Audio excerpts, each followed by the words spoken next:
আচ্ছা, তো ধরেন আপনি 800 লিটার যে দুধ আপনি সর্বোচ্চ পেয়েছেন, কোনো সময় কমও হয়, এই 800 লিটার দুধ আপনি কী করেন?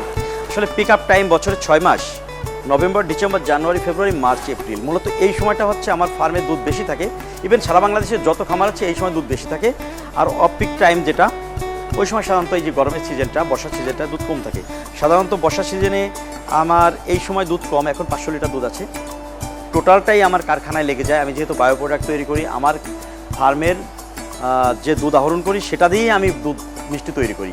সার্বক্ষণিকভাবে যদি বলি 24 ঘন্টায় এদের কী কী ধরনের পরিচর্যার প্রয়োজন হয়? আসলে একটা খামার করার জন্য সবচেয়ে ভালো যে কাজগুলা, সেটা হচ্ছে প্রথম ভালো ঘাস লাগবে, ভালো ম্যানেজমেন্ট লাগবে, যারা দহন করে এদের ভালো দক্ষতা থাকতে হবে, ভালো ট্রিটমেন্ট জানতে হবে।